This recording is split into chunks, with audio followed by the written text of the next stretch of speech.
Un vol de 8 heures paraît simple, mais plus de 500 personnes y travaillent sans jamais monter à bord. 12 heures avant le vol, un service spécialisé diffuse la météo mondiale.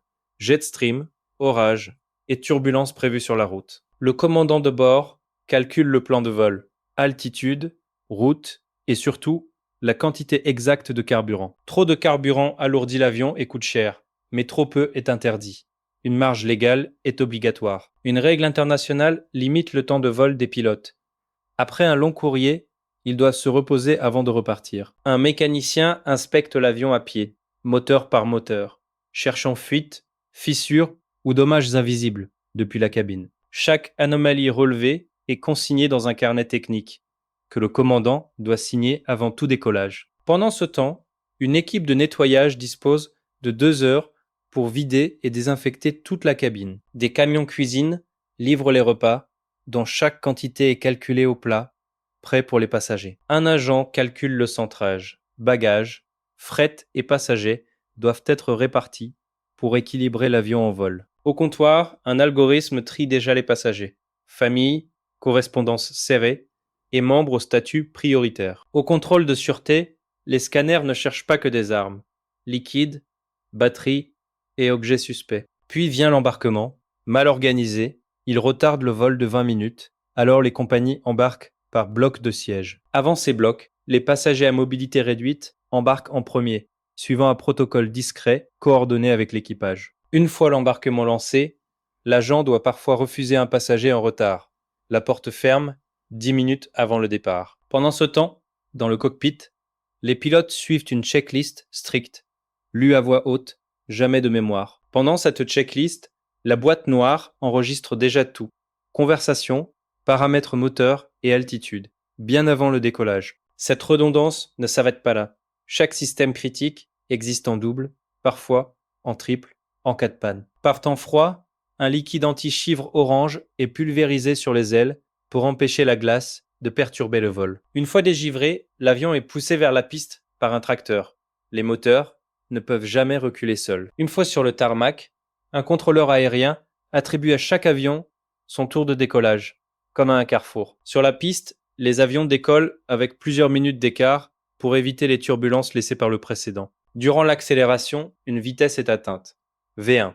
Passé ce point, le décollage doit continuer, même en cas de panne moteur. Une fois en l'air, certains aéroports imposent une trajectoire de décollage précise pour réduire le bruit au-dessus des habitations. Une fois décollé, l'avion ne grimpe pas d'un seul trait.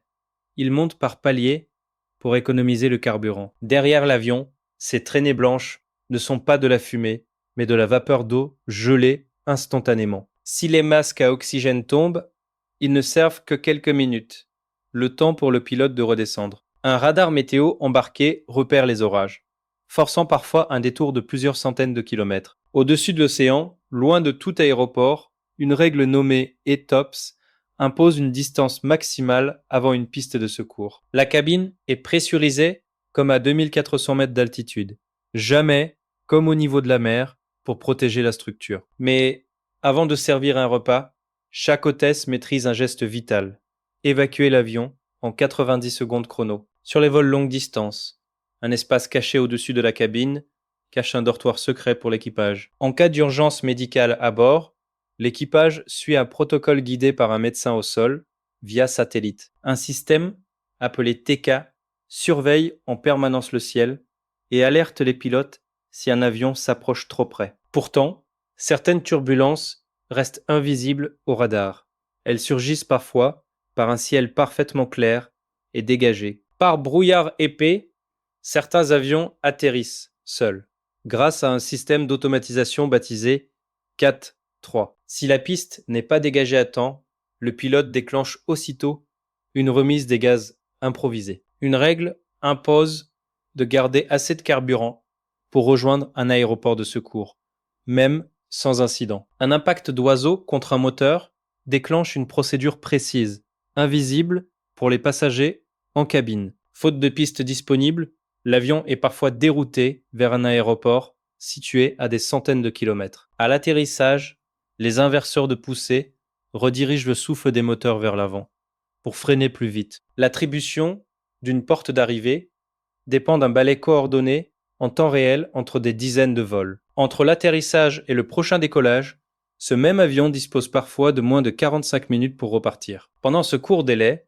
les bagagistes doivent décharger, trier et réacheminer chaque valise vers la bonne correspondance. Au même moment, une nouvelle équipe de nettoyage remonte à bord avant même que le dernier passager ne soit sorti. Pour rendre ces rotations plus responsables, certaines compagnies testent des carburants durables fabriqués à partir d'huiles usagées. Pendant ce temps, les pilotes s'entraînent chaque année sur des simulateurs capables de reproduire un crash sans danger réel. Un avion trop vieux pour voler n'est pas détruit.